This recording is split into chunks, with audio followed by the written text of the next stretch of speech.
Action! From TV Come on, Nellie. to movies to live theater, showbiz animals have always entertained us humans. Smile. Good. All right.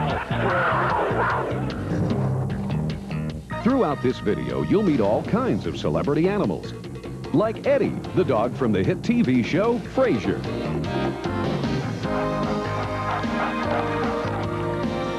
We'll also take you to Universal Studios, where you'll meet some of the biggest animal stars in the world. Plus, we'll go behind the scenes to find out what it takes to get all these animals ready for their big screen debut. And we'll take a peek under the big top for a look at some of the scariest animals in show business. You'll find all this and more as Wild About Animals presents Backstage with Celebrity Animals. Whenever we watch an animal performing, it always looks so easy. Whether it's a live show or a taped program. But really, it's not so easy at all. A lot of work goes into making these animals perform. Work that begins long before the show opens or the cameras even begin to roll. It begins with the training of the trainers.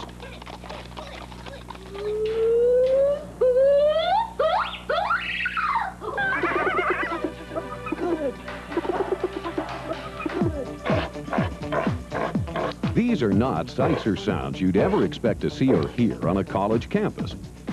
But then Moorpark College is not your typical school. Kiss. Good girl. This student is taking his midterm exam, or should I say, he and his baboon are taking it. Climb it. Get up there. All the way up. Climb it. Rose. Climb it. Rosie, climb it. Climb it. Hold it.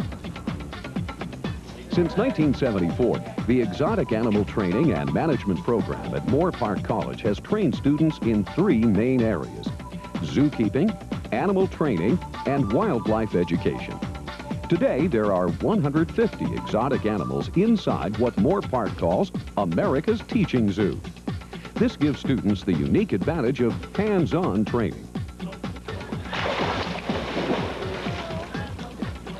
Our students have graduated from this program to go on to working animals in movie and TV work, of course. We have many of the students performing daily shows at Universal Studios, as well as going on location with animals. We have graduates at theme parks like SeaWorld, where they're working with dolphins and sea lions and killer whales.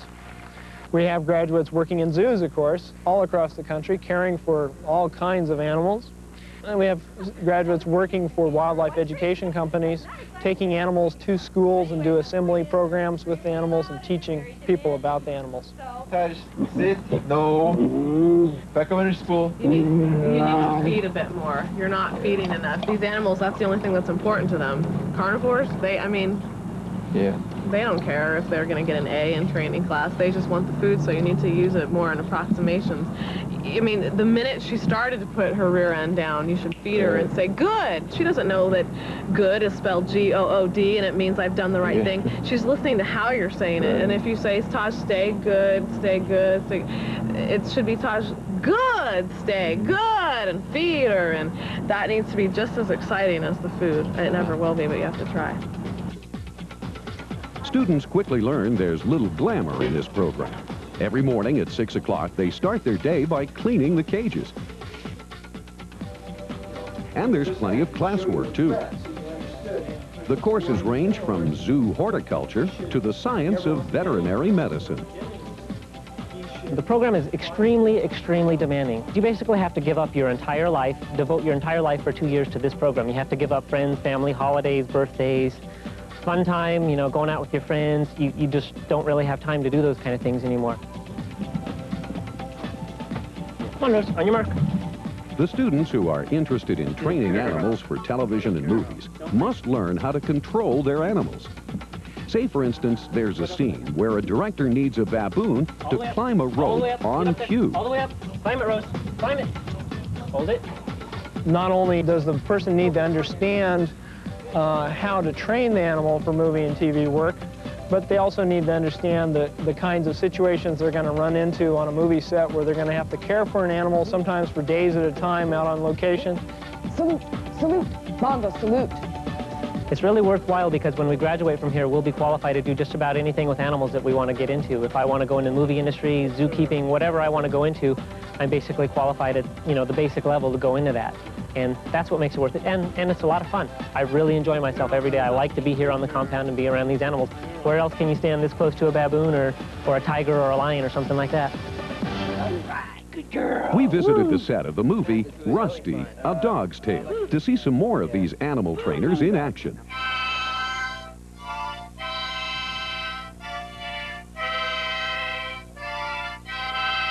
Good girl. All right. That's good, Nellie. Training an African elephant to play a harmonica is not an easy task. And neither is getting her to toss a baseball. Good. Woo! All right. But when Hollywood producers call on these animals to perform, they must be ready to meet the challenge. And roll camera. Going behind the scenes gave us an up-close look at what it's like to work with all these animals in a movie-like setting.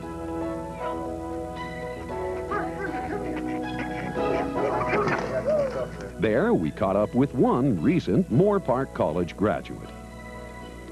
We have, I don't know, a couple of dozen animals on this movie, and sometimes I'm calling an animal to me, running through a frame or a shot.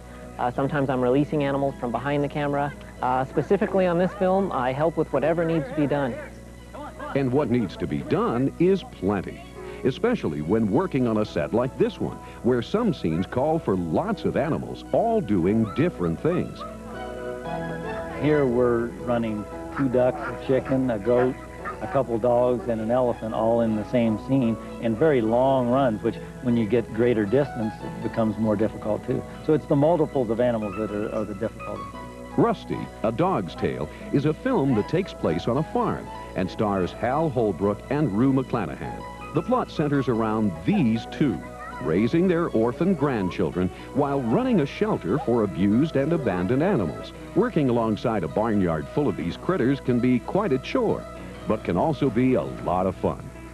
We have them talking and, you know, saving the day and behaving as humans would. It's a lot of fun to see them win and be smarter than we are, in fact. Action. Tony Oliver is one of the producers of this movie, and he says that when creating a film like this, sometimes you just have to step back and let the animals work at their own pace. Stay! No! Harley, stay! Lay down! The biggest challenge in directing the animals is having the patience. The animals, although they're well trained, will do what they will occasionally on camera, and you have to be flexible and try to get what you can get. Often, if we just let the animals go for a little while, they'll do things much more naturally, and it'll look much cooler on film than anything we could plan. Hurry it up! Come on, Nellie! Nellie, come here! Nellie, come here! Come here! Come here! Come here! Over here! Good girl! Great. I love it. That's a good Ellie fun. Most of the scenes we saw being shot involved Nellie the elephant.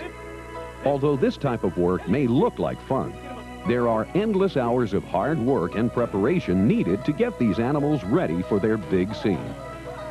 We have to get up about 2 to 3 hours earlier than everybody else to come to the set. We have to clean Nellie's living quarters before we leave. So when we come back at night, that she's got a clean place to sleep at night. We have to prepare all of her food. It entails quite a bit. It's a job. Ready? Hup. And as long as Hollywood continues to call, these trainers will continue to teach, even if it means having Nellie play a harmonica. Good girl. Good girl. What kind of tune would you like to... From orangutans to elephants, many animals have made it to the big screen. But only the biggest animal superstars get to perform here at Universal Studios. Where else can you find a trained rat scurrying along the stage, being pursued by a trained cat?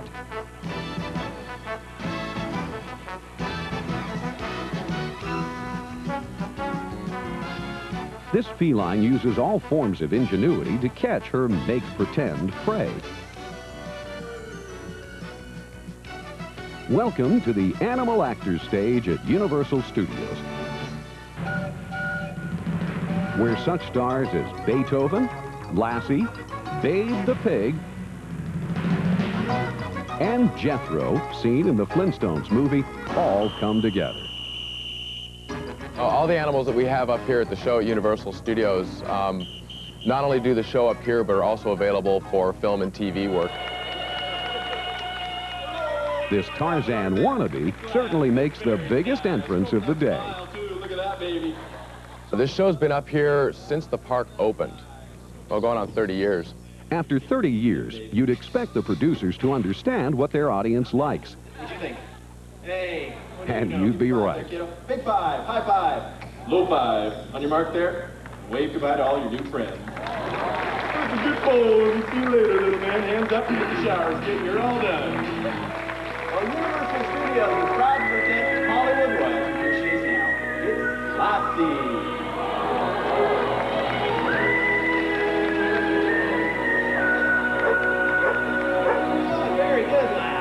Go ahead and whisper 2 items into her ear, Tyler. Anything? Here, the animal trainer has asked young Tyler to whisper 2 items into Lassie's ear. Lassie will then go backstage and attempt to retrieve them. Fantastic all week, folks. She's going to go back behind that curtain, get the first item that Tyler here asked for. Like I said, wow, that was pretty quick. She brought you out a hat, Tyler. Did you ask for a hat? Folks, we got the first one right. All right. Now Lassie's going to go back there, going to get that second item. Like I say, she's been doing phenomenal all week, hasn't missed. Lassie, Tyler, you asked for this? Look what you did. Good. Does this belong to you? I am sorry. Maybe you shouldn't leave that lying around. Wow. The biggest challenge is when you're working with live animals in front of an audience, you never know exactly what the animal is going to do. So very often in the show, you have to be willing to take time with an animal to rework a behavior if the animal does it incorrectly. Now, right now, we're going to bring out it. Babe, you pig, what are you doing out here? Huh? Pick it up. All right, Beethoven, buddy. I didn't expect to see you out here today. Let me give you another Scooby snack. That's a good boy. Very nice. Now, you know, Beethoven and I have been together for quite a long time, raised him since he was a puppy. No matter of fact, I don't think there's anything in this world that could ever take him from my side. He's so loyal to me that... Oh. What are you doing? What?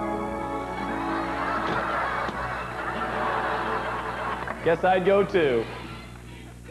With primates, it usually starts off when they're very young, and you work them for many years after that. It's not food-based at all. It's based on a relationship between the trainer and the animal itself. Oh, smile too. Look at that baby. Show me those lips. Look at those lips. Look at them babies. Oh yeah. Show them out there. Check this out, Mick Jagger. Isn't that great? I love it when he... Oh, hey, don't be embarrassed. Tell these people what you really think about me. Go ahead. Hold your hand.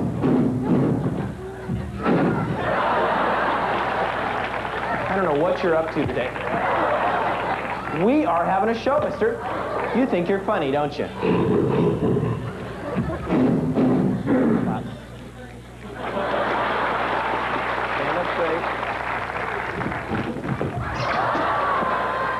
I think the number one thing you have to have if you're an animal trainer is patience. You have to be willing to take the time to relate to the animal what you're looking for in the behavior so that you get what you're looking for and the animal understands what you're asking for. Sorry, I don't know. Hey! How about a hand for Jethro? Ladies and gentlemen, how about a hand for all of our animal stars, our trainers, and our host, Mr. Jim Warren. Thanks a lot, folks. Come back see us again real soon. Bye-bye. When working in front of a live audience like this one, or the one at Universal Studios, it's important for the animal to perform his routine flawlessly. But it's especially important when that live show is a circus, and when a mistake by an animal could mean disaster for an animal trainer like Graham Chipperfield. Steady, go! Ladies and gentlemen,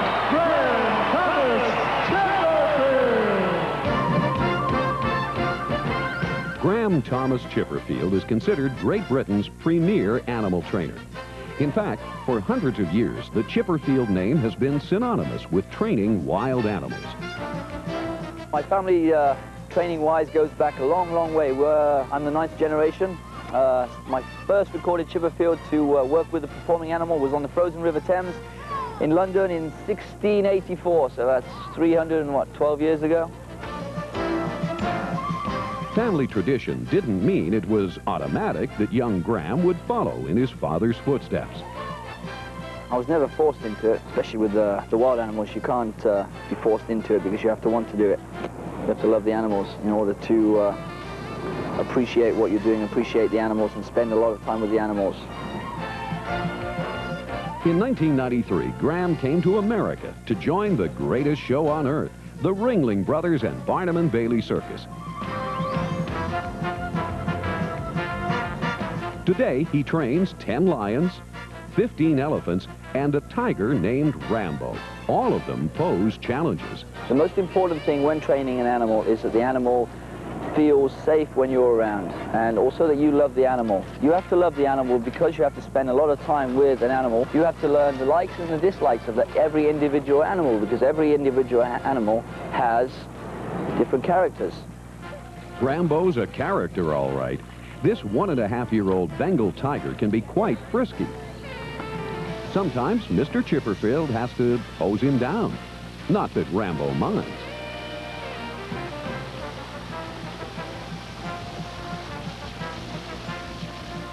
Elephants are easier to train, but no less dangerous. The elephant's very, very intelligent animals. 1 or 2 days you can teach an elephant to do something. According to Graham, it's critical to reward the elephants when they learn a behavior. This one loves apples, so Chipperfield obliges him. Vocal encouragement is also used as a reward. All right, good girl, Joel. With lions, it's essential to get the animal to follow his stick and keep things simple. When I was wanting the lion to go underneath my legs today, I made everything very, very easy for the lion. She had a large set of props to follow. She had 2 people guiding her. Also, I was guiding her from on the top as well. As soon as she got back to her pedestal, she got a voice reward, which is a very soft voice. Good girl. Quite high and quite soft, and the meat straight away. Chipperfield has grown very attached to his lions. They're almost like family to him. Hey folks, how would you like brothers and sisters like these?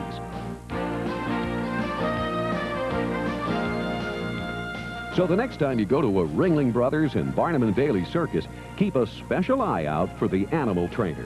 It's a job that requires a lot of passion and, I might add, a lot of guts. Live shows featuring animals don't only happen on dry land, so grab a towel, sit back and relax as we take you deep into the water for a look at one of the most famous animals in the world, Shamu, the killer whale.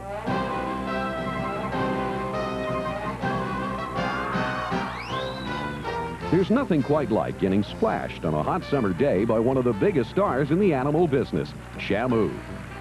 And when we say big, we mean big. How about 25 feet long and 6,000 pounds big? For years, this giant mammal has been wowing them at SeaWorld, all the way from the first Shamu to the Shamu of today. When we opened in '64, SeaWorld opened in '64, about '65, we got the original Shamu. And we had her for several years, and when she eventually did die, we carried on the name, and all our performing killer whales are basically referred to as Shamu if they're the star. The reason for that is not only to carry on the tradition and the name that we found as, you know, something special back then, but also a lot of people don't realize that all of our killer whales and all of the animals in the park get shows off and days off. So, you know, you don't want to have a show without Shamu because the kids come to see Shamu. Shamu and its supporting cast make it look easy when they're performing. But there's a lot of care and training that goes into preparing these animals for showtime. Part of Shamu's attraction comes from how gentle and kind it acts towards humans. But by nature, these whales are dangerous, meat-eating predators. And even the trainers are cautious when working with these powerful animals. It's not that they naturally are friendly or very calm, but rather we do encourage them to be gentle with us. We encourage them to enjoy quiet times as much as they do their rowdy times. And they have both aspects of their personality, just like people do. But they still are animals that can very much hurt somebody. When we are near them, you know, we do have our safety concerns. The safety always comes first, both the people and the animals, and so that's what we encourage. You've seen them in the water, on screen, and even under the big tub. Animals have also made it all the way to the stage, to the bright lights of Broadway. Come out tomorrow, set your bottom down, learn that tomorrow there'll be sun. Just thinking about tomorrow clears away the cobwebs and the sorrow till there's sun. Annie is the story of a young orphan girl living in New York City during the Depression. Annie is her name, and she's played by Catherine Zaremba. Her co-star is a dog named Cindy Lou, known as Sandy in the show. Catherine has had a long relationship with her canine friend. I met her on the tour of Annie Warbucks when I was 8, and then she was in New York, and we started training there before we started rehearsals.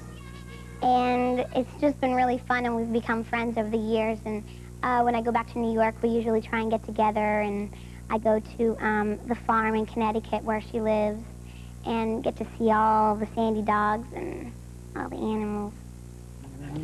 Oh, I'm gonna get you. I'm gonna get you. There are actually 4 Sandys. They all live with their trainer, Bill Berlone. Cindy had been a stray that they had caught. She was probably a year old. She had been released as a puppy and had a collar on that she had grown into and had become embedded in her neck. So she was frightened and she was aggressive and she was just wild. But slowly, with the situation we set up in the theater, she began trusting people again. You know, a dog who isn't afraid to go out and you know, do her own thing. Tear down this junk pile now! A dog needs to be relaxed and happy to perform in front of a live audience. Part of our preparation for any theatrical performance is getting her in a good mood. If I'm in the wings and I'm pointing her there and I want her to go that direction and she doesn't want to, I could do that, and this is exactly what she's going to do. So our warm-up consists of just playing around. Which hand?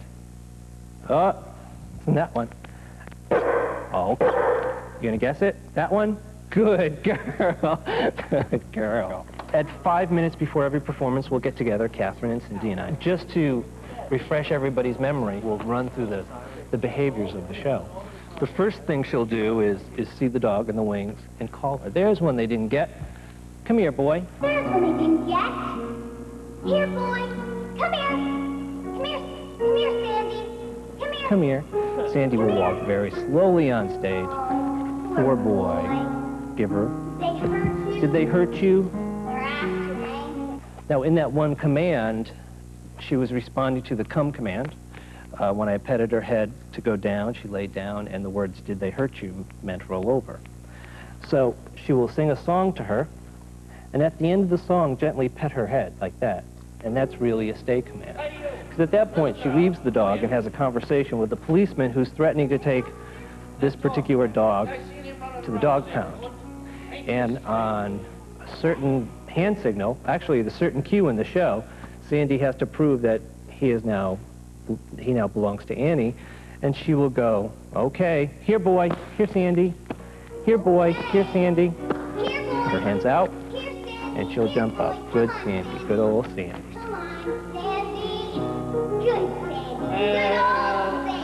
Okay, maybe he is your dog. But the next time you take him The one thing the animals have always taught me, and it's the same in working with children, is learning to relive your life again with the absence of malice, to live your life with a sense of unconditional love.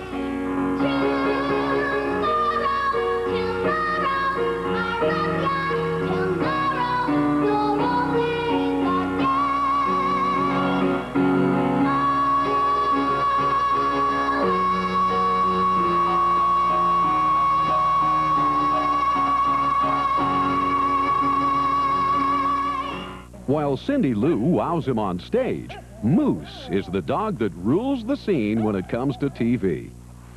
He may do some of the same things your pet does, like take walks and hang around fire hydrants. But this dog is definitely different because he is a star. A very big star. Unlike other dogs, Moose goes to work at Paramount Studios. Once he walks through that gate, he ceases to be Moose. He becomes Eddie, a co-star to Kelsey Grammer in the hit series Frasier. There's a wonderful chemistry between the two of them. The chemistry between the dog and Kelsey Grammer is just fabulous. It's historical. They just are bonding very well for the show together. Frasier is Moose's first showbiz job, and it's gotten him noticed. People want to take pictures with him. They want to pet him. Folks just want to be close to him. In fact, Moose gets thousands of fan letters. He gets gifts, you know, from fans. He gets pictures from other dogs. He gets invited everywhere, and very, very busy dog. And a famous one, too. The publicity has been enormous. His face has graced magazine covers from Entertainment Weekly to Life magazine to TV Guide. His stardom is no accident. Moose is a real ham. And like Arnold Schwarzenegger, this terrier can be tough, too. Moose is clearly a very bright, extremely obedient dog. A good moonwalker as well. We all have our weaknesses, and Moose is no exception. Take him to a pet store, and you better watch your wallet. This dog can spend a fortune.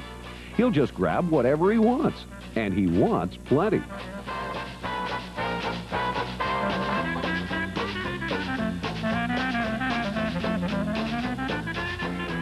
He likes beds, so he tries this one out. Not sure? Well, let's try this one out. Color's nice. He'll take it. Why not? When you earn as much as Moose, money is no object. Old Moose has had to balance the demands of stardom with fatherhood. His daughter, Miko, on the left, was bred to be a double for Dad on the TV show. Come to think of it, there is a certain similarity there. Dad is certainly no slouch. After all, he's almost as famous as Lassie. You don't agree, Moose? Okay, we know. You're even bigger. You're a star.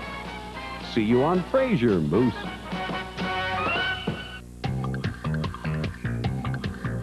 We hope you enjoyed watching our video, and we look forward to discovering more animal stars in the future. Until then, thanks for watching.